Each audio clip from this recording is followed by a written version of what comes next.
I'm just gonna give the argument. You're gonna give me the feeder, okay? So premise one: if no necessary being is logically possible and if possibly there exists a contingency, then said contingency can have no external explanation. P2, and I already ran this argument in your bitch ass, so you should be ready. P2, possibly there exists a contingency with an external explanation. C1, necessary being is logically possible. P3, necessary being is either necessary, impossible. C2, necessary being exists necessarily. What's going to be the relevant defeater?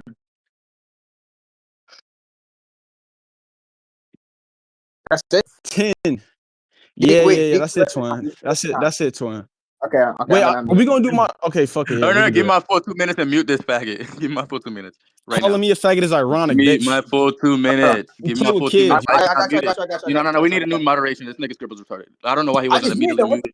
You should have muted that nigga in light speed, nigga. Just go on. Anyway, so listen. He didn't ground any of that. The argument is moving between possibility, necessity, and contingency and explanation as if those bridges are free. So I want him to actually cash those out, right? And we can start with P1. So essentially, I want him to cash out the non-necessary being is not possible. And if he's saying that, oh, let's say we have the modal thing and not n, right?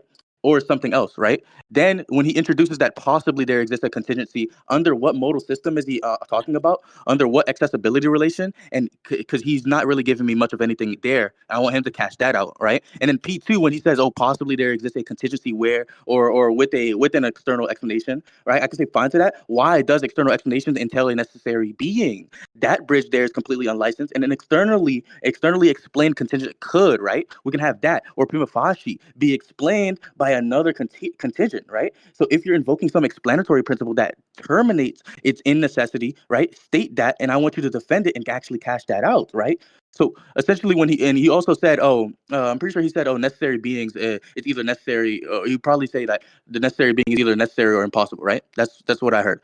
So listen, it looks like he's trying to treat the necessary being as though we would say that the very description like licenses the modal status required for the conclusion that he's making, right? So that's exactly what's in current question right there. I want you to cash that out. So if you mean by in something there, justify the relevant model principle, please. Justify the relevant modal principle, not model principle, modal principle, please. And why should I buy that scheme? And when he jumps to, therefore a necessary being exists necessarily, you're not really deriving that from what you gave me. That argument is fucking dog shit, my nigga. Because I can take a weaker modal logic, right? And I can reject the S5 style accessibility behavior that you're giving me. And then when you're relying on that, and especially when Garson explicitly treats the modal logics that we're talking about as different systems with different frame conditions. But you don't read on Garson, obviously. So you don't get to get S5 for... That's 2 minutes, bro. Kylo. Bro, his 2 minutes feel like an hour. God damn, that bitch know how to talk. So no, it's fine. I ain't know, bro. That bitch can talk for a time. So look, let's go over a few blunders he made. To be clear, off his response, I want to make it very clear he gave no objections, pure questions. He already losing on his burden and rejoinder because questions are not attack relations. That's to point that out. But let's respond to some of the clarity questions, right? So first of all, he actually made two blunders. He made the claim that the argument presupposes S5. He's gonna have to justify that. I deny the presupposition there. That's his first obligation to show that it embeds S5. Secondly, he made the claim that contingencies can externally explain other contingencies. That's another blunder, given the analyticity of what an external explanation is. Okay, I want to flag for the rec. He's already committed himself to two blunders. S5 and the type of talk that external explanations can be applied to contingencies when we're talking about two things, which are both contingent. Okay. Now, he asked for the relevant modality. It's just a logical modality. He also said that the conclusion doesn't follow. That's fucking faulty, given that the argument is valid and is governed by an inference rule. You fucking retard. So that's three blunders, right? Now, that's negative 3 points of his burden rejoinder. But let's just go over the first premise, right? So what the first premise is saying is, look, for any referent, X is going to be either contingent or necessary, right? Now, what's being said here is, look, if we delete the necessary thing and we inquire on if the contingency can have an external explanation, the answer there is no, right? Because you're going to need something external to it, but you only have two options, and we're eliminating one of the options, right? So only leaves rooms for internal explanations. That's the blunder 10 made. He conflated external, internal type explanations. That's the first to that. And then he tried to do this like conceptual ethics type of talk where say, well, motivate why we ought to pick up this definition, or we'll motivate why we should adopt the scheme. I deny the norm to talk. There can be the case that there be no reasons for you to do it, but given the dialectical norms, right, it's the case that I stipulate the terms in the dialect. So you just adopt those given I stipulate them, right? So the conceptual ethics talk is dismissed. So What I've done now is I responded to all 4 of those points, and I gave him 2 burdens, and I met my burden of proof. Now you can tell me which premise you like me to justify, and I'll do that. But on your next response, respond to the 2 burdens I gave you, you bitch. I'm not gonna concede the rest of my time.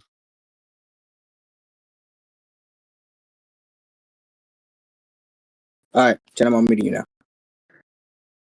Thank you, sir. So listen, everything he gave me was a semantic assumption. I denied all of the characterization that he even proposed towards me, right? Firstly, S5, I did not need to establish that your argument uses S5 in order to challenge the modal bridge.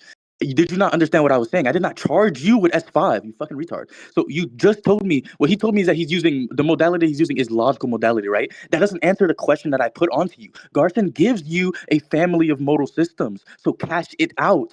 Which consequence relation and which modal principle licenses whatever fucking system that you're using. If S5 is unnecessary to your characterization, then that's fine, right? Derive whatever you are using without S5 and show the inference rule. And you, when you keep on saying it's governed by the inference rule, give me the inference rule, and why does that even answer anything I've been asking?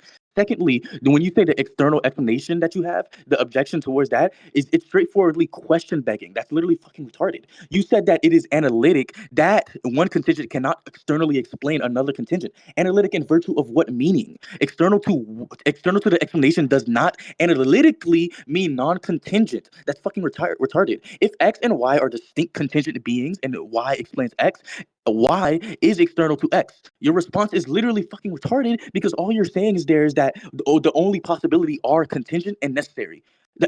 What? And once we have necessary beings are deleted from that, right? Only internal explanations remain. That doesn't actually follow. Removing necessary beings there does not remove other contingent beings. So you already built the conclusion into the fucking external explanation that you're giving me. If you're redefining or you're defining external explanation as requiring something non-contingent, that's fucking question begging. And then the stipulation that he gave me, the response there was fucking retarded because yes, obviously you can stipulate terminology for purposes of dialectic. I don't disagree with that. I don't even know why you mentioned that. But you cannot stipulate substantive premises into truth. That's fucking retarded. If external explanation just means explanation by a necessary being, by stipulation, then of course a contingency with an external Time. Kylo, I'm gonna meet you now. All right, perfect. So I want to flag for the recording. For everyone listening, this nigga's a fucking dog shit retard. If we all ask ourselves, has he given any objections to the argument? The answer is no. Now he's actually backtracking on his S5 claim. On the onset, his first response was, well, look, motivate Y to adopt S5. That's saying, essentially what he's saying is, look, he's presupposing the argument requires S5. I say, like, I deny the argument requires S5. What's the motivation for that? What's the motivation for that? And then he backtracks. He says, well, I'm not saying you need S5. All right, then, bitch. So then bringing up S5 was irrelevant. That's another point lost for him. Then he said, look, analytic, this is, I quote 10, analytic truths are question begging.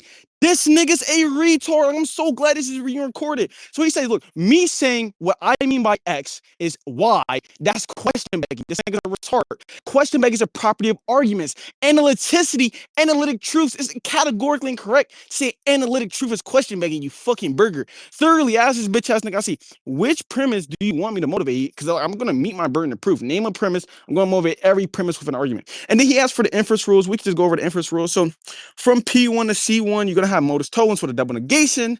From P3 to C, you're going to have this existential generalization with the disjunct syllogism, right? Now, I'll forward the formal validity into the general chat for everyone to check the validity, right?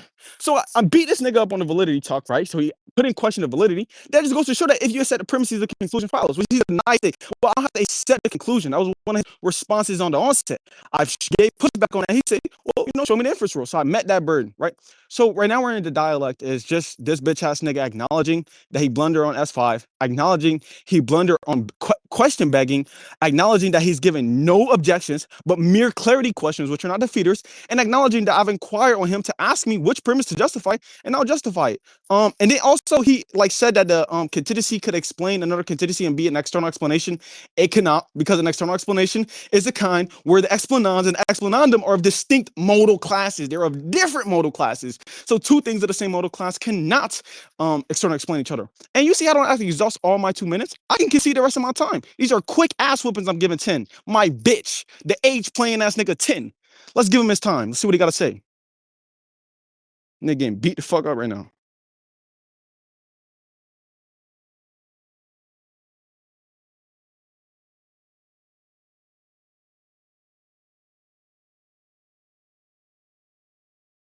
Yo, I'm lagging so bad.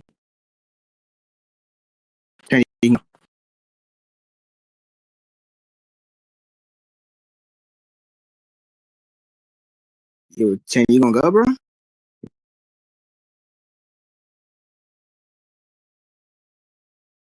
Hello? Where's my mic button? Like, can anybody else hear me? Like Zai, Bird? Yo, my bad. I can hear you.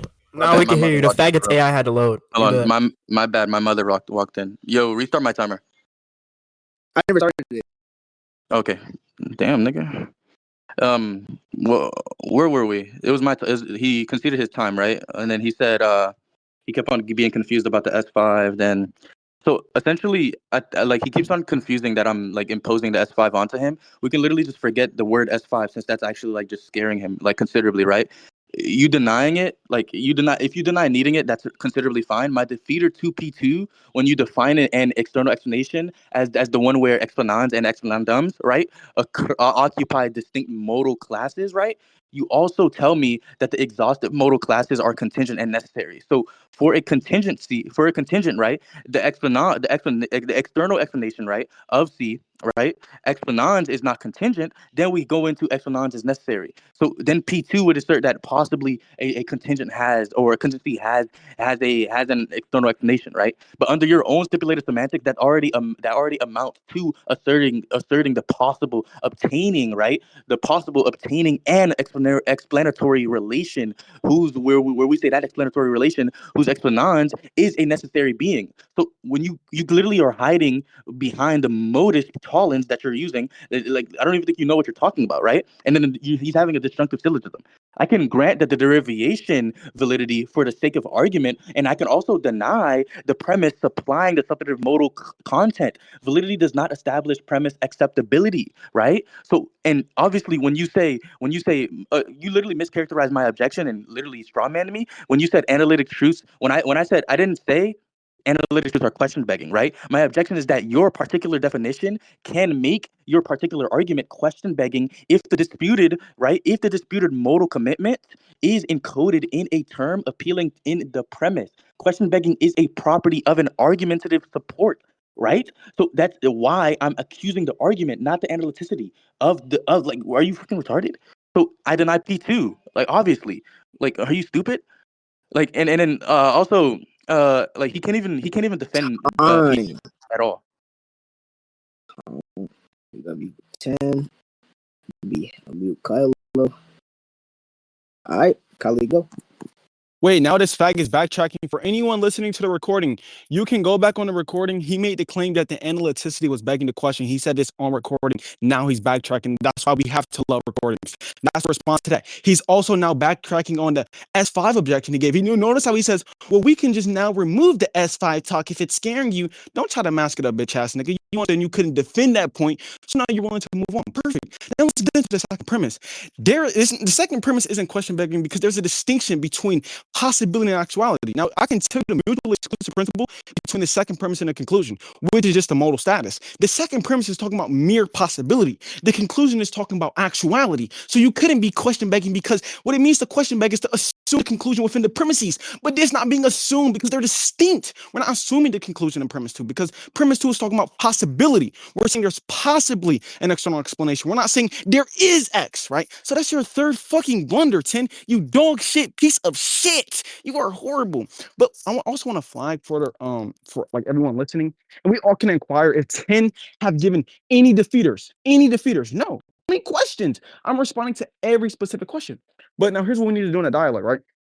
10, you're going to have to tell me what's going to be the contradiction, and there possibly existing a contingency with an external explanation. But I'll actually meet my burden and show how it is possible. So the metric we utilize to determine possibility given propositions is the conjunctive truth table, right? So we want to say a proposition P is logically possible if at least one evaluation is output is true. You can take the postulate P, there exists a contingency in the postulate Q, said contingency has an external explanation, and at least one evaluation is output is true. What I've now done there is met my burden to show how premise 2 is accurate. And then this retard fuck says, well, validity doesn't talk about acceptability. That was such a trivial point, bitch. Like, you just want to say shit. Who thinks validity talks about acceptability? You denied the validity on onset. That's why validity was brought up. I brought the inference rules up, and then you move past the point. You know you couldn't object to the validity. I gave you the inference rule, burger.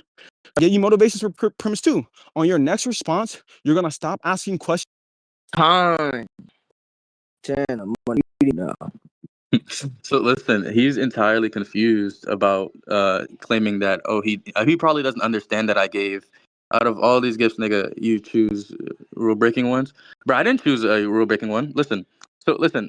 Firstly, P2 when he said P2 when he says P2 is only possibility and then C2 is actuality and therefore P2 cannot beg the question or whatever, right? That's considerably false because question begging is not blocked by simply just having, or it's not blocked merely because the premise and conclusion have different modal operators, right? A premise can still contain the substantive commitment needed to generate the conclusion. If your stipulated definition gives us the external, right, and the external goes into the contingent and necessary or whatever, and then P2 is that exactly how he formulated it, then it can be question begging. That's literally confused, right? So that is precisely the modal commitment that your later argument was literally exploiting. When you say, "Oh, but that's possible, not actual," I don't give a fuck about any of that, right? That's what you're essentially invoking, right? That doesn't actually answer the circularity charge that I gave to you. Your bridge from possibility or possible necessary, right, being to actual necessary being, right, is exactly what still needs licensing. So cash that out.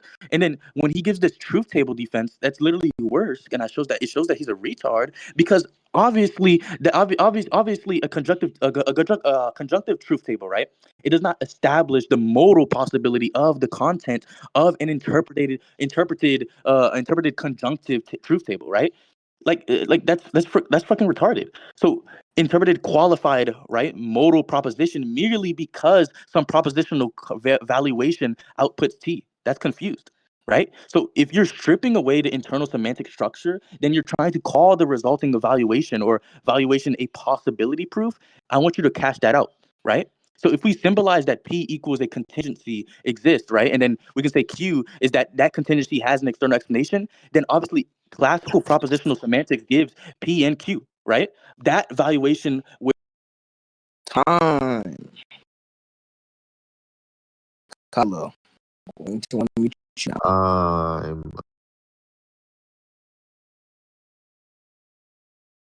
Oh my God, this bitch is on AI. I can hear it. So there's a few points to make here. Okay, so let's see how I want to take this first. He said the argument was question begging. I want an argument for that claim. So this is his burden. He made the claim the argument was question begging. That's a mere claim. So I want a justification for that claim. I want a supplementary argument for that. Okay.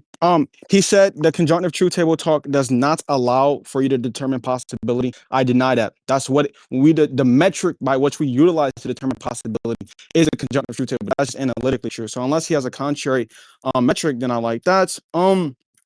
Respond to that. What else? What other retarded shit was he saying? I don't really have any other objections. This is what we need to do.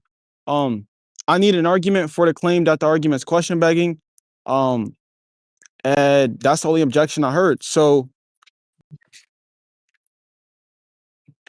chat, let me think. Let's think. Scribble, did you hear any other objections? Not that I can I don't say. know if this bitch. Not gonna say. Did he say deductive arguments could be question begging? But I want you to know I wasn't listening, even if I wasn't listening. I also like an argument for why deductive arguments could be question begging. I think he said that. But yeah, so I want an argument for why deductive arguments could be question begging, and I want an argument for why my argument is question begging. I want 10 to stop using AI. I want 10 to stop age playing. I want 10 to stop being a fucking. Let me not say that.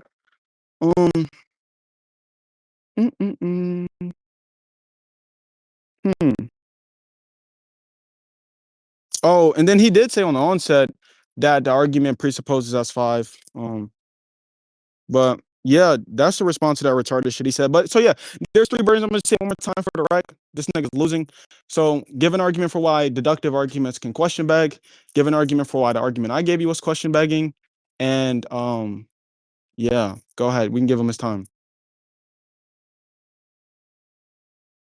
speaking? I'm sorry. So listen, I never once said that his argument presupposes S5 specifically. I'm gonna let that down, right? So, firstly, his petitio argument is essentially, by his definition, if a contingent being has an external explanation, its explanans belongs to a distinct modal class, right? So, by your exhaustive partition, beings are contingent or necessary. So, therefore, if a contingent being has an external explanation, its explanans is necessary, right? So, P2 asserts that it is possible for a contingent being to have such an external explanation. So therefore, P2 commits you to the possibility of a necessary explanans, right? So your subsequent argument uses modal commitments to derive the existence of a necessary being. So the disputed modal commitments required downstream is already supplied upstream by P2 together with your stipulated definition. That is my argument for the circularity charge. That's my argument for the question begging, retard boy. So if you think that isn't question begging, attack a numbered step, please, that I just listed to you. So don't ask me to repeat the argument again, or we're just gonna fucking conclude. And then secondly, when he requested that I give why a deductive argument is question begging, that is considerably trivial because deductive validity and question begging evaluative standards different properties, right? Validity concerns whether the conclusion follows from the premise under the relevant consequence relation. Petitio concerns whether the premises provide any non-circular support for the conclusion. So a literal example would obviously be P and then we have concluding P, right? That is deductively valid. It's valid. It's also maximally question begging as an argument offered to establish P. So it's deductive, quote unquote, obviously does not actually immunize, right? It does not immunize the argument against circularity. So give the argument against that. Cash that out. What is the grounding principle underneath that? And why is your adjudication privilege earlier when you said we should follow this standard for why you take this to be the case? Justify the adjudication, you fat fuck. And also when he said that the metric by which Wait, before y'all continue, everybody vote on polls, by the way. Nigga, you stopped the debate for that bullshit. Yeah, this nigga's retarded. So I want to be very clear, 10, you dumb fuck. If the premises contain this type of like substantive commitments needed to generate the conclusion upstream, as you said, that's not the same as saying the premise repeats and contains the conclusion so far as generating the conclusion. There's a distinction there. And they already told you the distinction between the two because premise 2 is not talking about the referent there exists implicit. It's talking about the possibility there. Now you want to say it's question begging if they're identical. So if the conclusion was embedded in the premises 1-to-1, which is just not the case. The conclusion and premise 2 are analytically distinct, so there's no room for question begging there, you fucking retard. But notice how he didn't respond to the objection I gave him, which was the what's the argument that deductive arguments can even question beg in the first place? I like a definition of question begging, right? What does 10 take question begging to be? So where we're at in the dialect is for him to give that. He also has to give me reason to believe how the question beg talk is even, why is that even relevant to dialect, right? We just say question begging is some problematic talk or question begging does something harmful to the argument. I like an argument for that claim. So where we're at in the dialect is him to motivate. He still hasn't motivated why the argument is question begging. I responded to the talk about, look, the premises can embed the type of content needed for the conclusion to be instantiated, but not be embedded in the premises. And then the problematic talk about the circularity, right? The circularity of the question begging. I like an argument for the relevance relation and how that's problematic to the argument.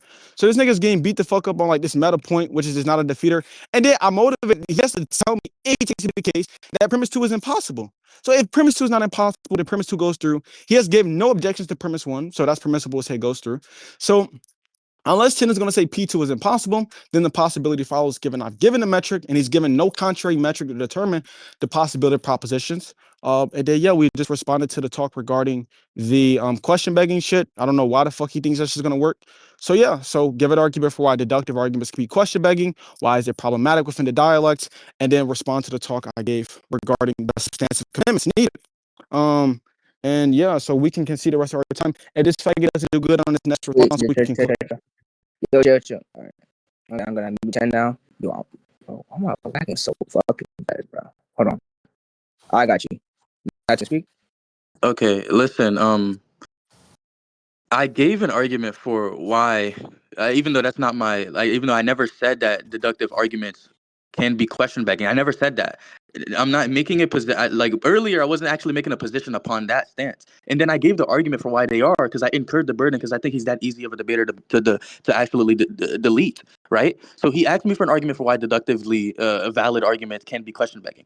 I'll give him a more formal one. Like let's build one. Let's build one in chat. So let's say deductive, right? We have it requires that there be no admissible case under the consequence relation, right? Let's just say Dick explains what I just said right there, right? And then let's say the condition does not require the premise, right, to provide independent support. I'm not typing all that. Dick and balls, right? So then thirdly, the third premise we can have, let's say an argument of the form P and P, or no, P therefore P, not P and P. P therefore, nigga, goddamn, just pretend that's P therefore P, right? It satisfies that first condition that I actually specified, the earlier declaration, right? But P cannot actually establish P for some reason, so let's call that pussy. P can't establish pussy. Can't make pussy. Pussy can't make pussy. You can't make pussy. You can't make pussy, right? So pussy cannot establish pussy for someone for whom pussy itself is what's in current question. So pussy, how can pussy do that? So therefore that, Ernest slays this nigga. And what I mean by that is that therefore deductive validity, right, does not exclude question begging. So that is the argument for that. Let's move on. So essentially, he's also asking me why that's problematic, right? So if your premise's acceptability depends upon already granting the disputed commitments, then the argument provides no independent reason for an interlocutor who denies that commitment to accept the conclusion. That's precisely why this matters in an argumentative framework. Validity does not itself establish premise admissibility or successful defense standpoints. And all of this is licensed by my adjudication that you should definitely stand by, because Ernest is fucking slamming you. I can concede the rest of my time. The time was actually over, funny enough. This nigga's a fucking retard. So Lord have mercy. So here's where we're at in dialogue, right? Now, only did he make the claim that he never charged me with question begging, which on the recording, this is this nigga Seven Fly. He literally said the argument was question begging. So not only did he not define question begging, and did he not respond to the response I gave regarding how the argument is not question begging, he fucking blundered on the justification for why deductive arguments can be question begging. This bitch was stuttering in his fucking boots like a fucking retard scared pussycat. But let's just go back over the claim that's being made, right? So the question here we can ask to the audience is, look, if the conclusion, if the premise are semantically non-identical, is it the case that it's question begging? Okay, the answer there is no, right? Because what it means to question beg is that you presuppose the conclusion within the premises. Now, he has to give reason to believe how the second premise is presupposing the conclusion, and I've already given the motivation for how it's not. The second premise is talking about the possibility of the necessary being existing. The conclusion is talking about the actuality of the necessary being existing, and those are two distinct modal flavors, right? They're not the same. So you can't say that they're being assumed because they're distinct. That's a response to that. And then so yeah, he's not meeting his burden of proof. And then we're gonna go over a few blunders he made within the dialect. So the first type of talk, let's just pull up some notes I wrote down. Doop, doop, doop. Where we at? Well, we already went over all this shit. Okay, well, look, here's where we're going to just stick on this point, and then we can just conclude. So I can justify any other premise. I've already went up. He hasn't even given me another metric to determine possibility for propositions.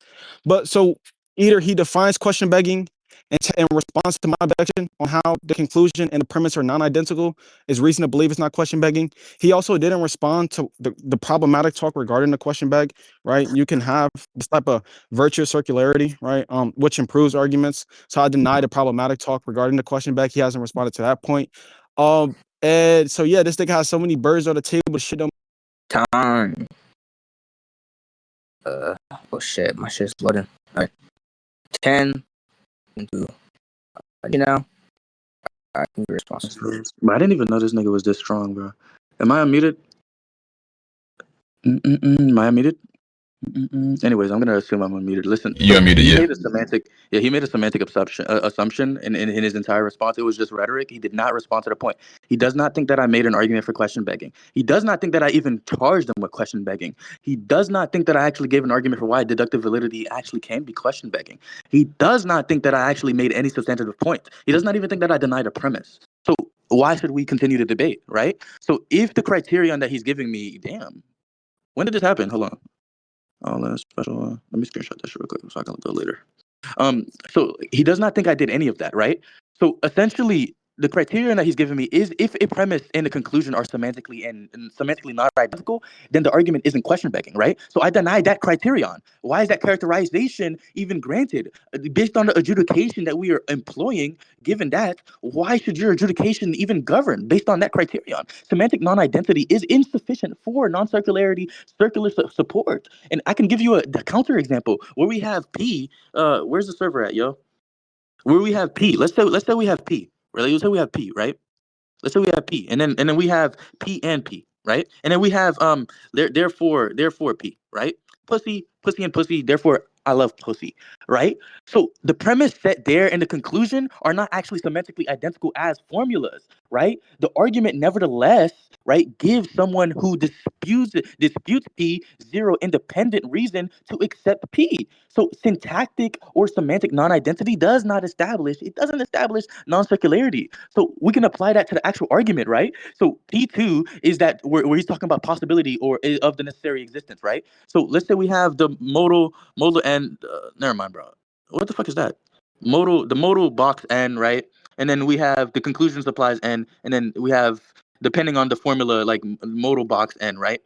So given that, right? So when he's saying the diamond n and n aren't identical, that doesn't actually establish.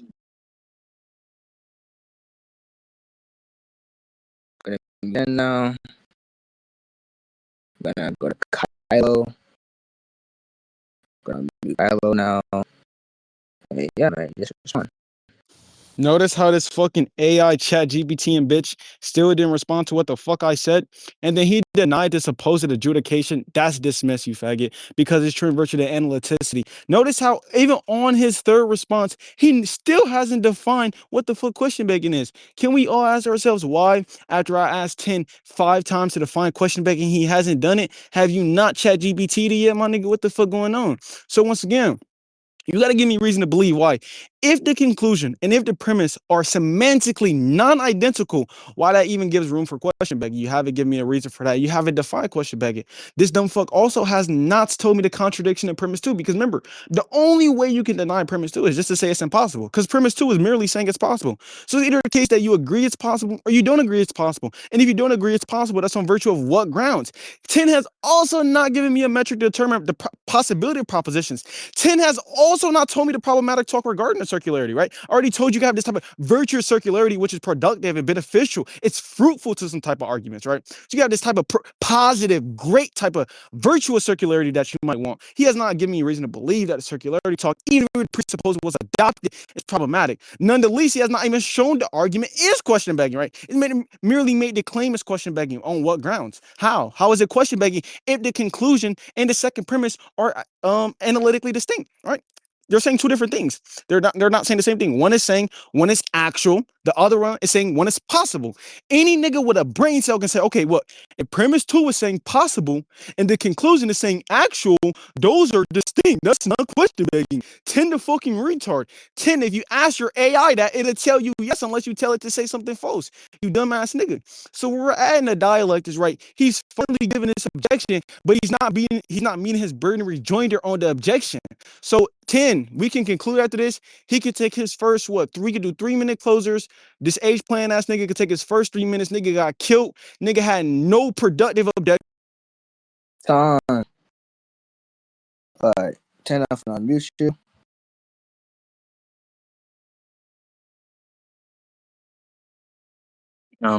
Listen, bro, we can conclude definitely.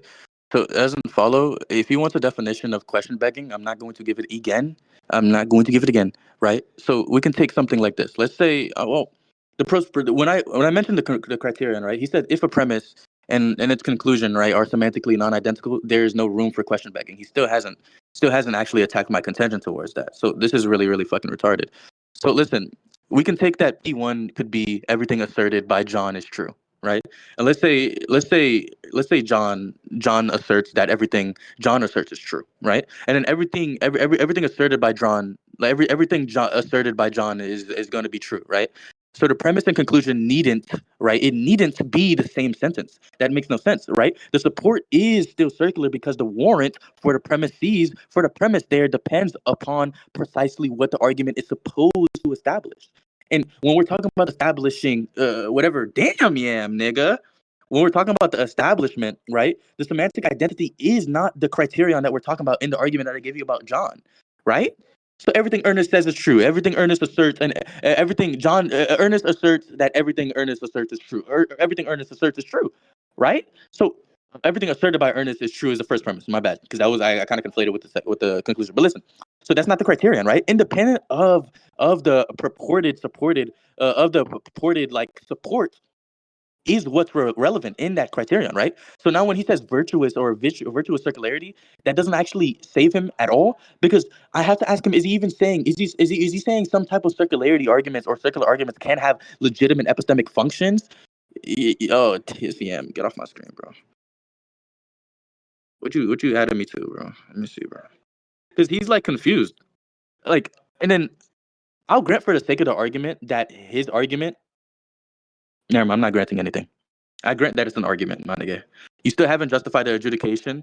You deny adjudication. I don't know if he was denying adjudication in general. Do you deny that? Kylo, I'm gonna go to now. I'm to unmute you now.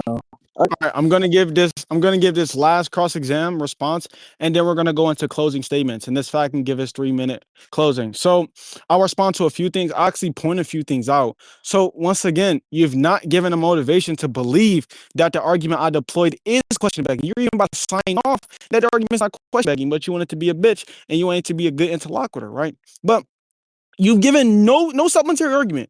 No supplementary argument for the claim the argument's question begging. Also, you've not responded to the talk that you're committed, you're dialectically obligated to give an argument for the impossibility of the second premise if the objection of the second premise is the mere possibility. Okay, reason to believe that it's impossible, not motivate that. Now, you also not given a contrary metric to determine possibility of any proposition. I gave you a metric by which we utilize to determine propositions to be possible. You've not only not objected to the principle, but you've not given no supplementary contrary principle that beats that principle. And you have not given no objection to believe why when we adopt the principle I've deployed, how it's not sufficient to meet the criteria on possibility. You've also not responded to the talk regarding what question begging, you not define question begging. This nigga actually assumed that I denies that you even defined it in the first place. This bitch has no definition. Okay, what's the definition of question begging, and how does the argument meet that criterion, right? That's what I want an argument for. And your closing, you should probably go over that, you bitch, because you're gonna lose on that point. So that's to go over that. We already went over his blunder with the S5 talk. He moved past that.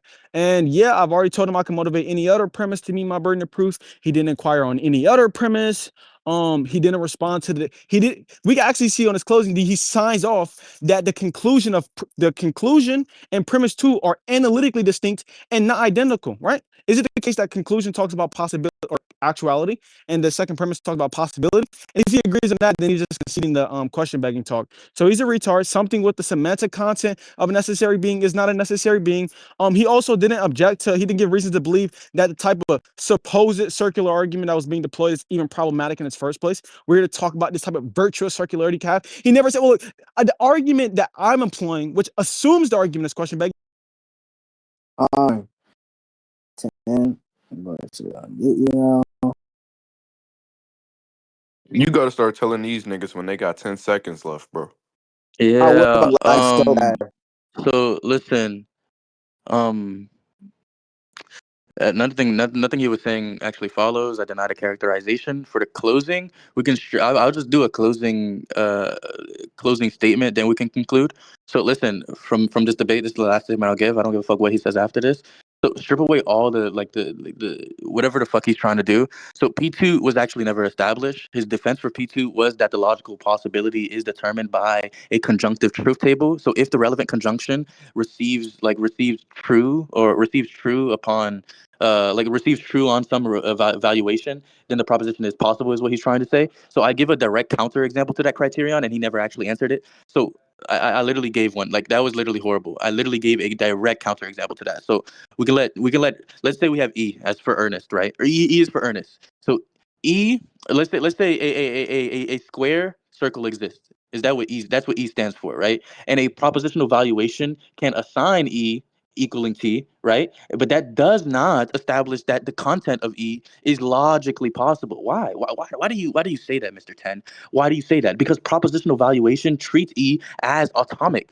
It does not evaluate the internal logical structure of what P represents, of E represents, right? Sorry. So the principle that he was giving me, I don't really essentially remember too much, but let's say it's sufficient for interpret propositions, but that's not a question, right? That's an undercutting the feeder to his justification of P2. That's what I gave him earlier, right? So he did not respond to that. So his response throughout the entirety of this conversation was to repeat the metric that I already denied, that I already had questions upon. The critical questions upon his framework were asked. He didn't respond. So my nigga, like, this is bad. So essentially, my nigga, like, we definitely can conclude. 10 seconds I left. defended. Thank you, big dog. But listen, the conclusion. Listen, he affirmed P2, and then he defended P2 through a truth table criterion of possibility, and I produced the counterexample of that to that criterion, and he never actually answered the counterexample. So if 10 seconds. I'm mute. Kylo. All right, am I giving out 3 minutes, right? Yeah, Because I said 3 minutes. All right, he just gave his closing. So after this shit done, we're gonna end the recording. So boom, I'm finna kill this nigga. So now in his closing, he just tried to smuggle in a new objection, which is to say you can embed contradictory propositions into the conjunctive truth table. Blunder, no the fuck you cannot. Given the analyticity of the metric, it does not allow for two mutually exclusive propositions or any type of propositional talk which embed contradictions to be outputted as true. That's just not permissible under the metric, you fucking clown. And you would have known that if you inquired that on that dialect. He even said, and I quote, I kind of forgot what the metric was. Like this goofy ass chat GPT analyzing. And I heard the AI the whole debate. I say, turn your camera on, faggot. But let's go over a few other blunders. So and then he tried to also smuggle in everything you say is rejected. I deny that rejection, bitch ass nigga. Just go over that point. But on the onset of the dialect, right? He said he denies the argument, right, because it doesn't derive the conclusion in virtue of the dismissal of S5. He said he denied the argument in virtue of the dismissal of S5. I pressed him on that. I said, well, I don't even agree the argument presupposes S5, and he moved past that point. He dropped the S5 objection. That's a point off on him. Okay. The second point, he never explained how the question begging talk is problematic. Right? That's another objection. He was trying to say the question begging talk was an objection. First of all, we deny it's question begging, but he never responded to the obligation on how the question begging talk is problematic. We went over the virtuous type of circularity, which can be productive and fruitful to the dialect. So that's another point off for 10 for not responding to that. Another thing we're going to go over is the definition. Right? I asked him 7 times. Right? He's failing to meet his Brenner rejoinder and failing to answer these clarity questions. I say, well, what do you define question begging as? Never in the dialect has 10 said question begging is X, Y, and Z. He never met that. That's 3 points off for this retard fuck. Okay. So that's to go over that. And realistically, like, if we ask ourselves, like, did 10 give any objections? No. Did 10 only ask clarity questions? Yes. Did Kylo control the dialect? I kind of decided where we went in the conversation. I had better rhetoric, better substance. I was teaching this nigga. This nigga was blundering on basic talk, like external explanations. He conflated that. 10 thought that you can have 2 contingencies that explain themselves and they be external explanations. Nigga's a fucking retard. This nigga thinks saying something is analytically true is question begging. He said, because I define an external explanation like this and that commits a conclusion to that, it's question begging. He's a fucking retard. Let's go over that. So all in all, in virtue of those minute facts I just listed, that's obviously reasonably I killed this AI using ass nigga, and we can wrap this shit up. Okay. I'm going to 10 now.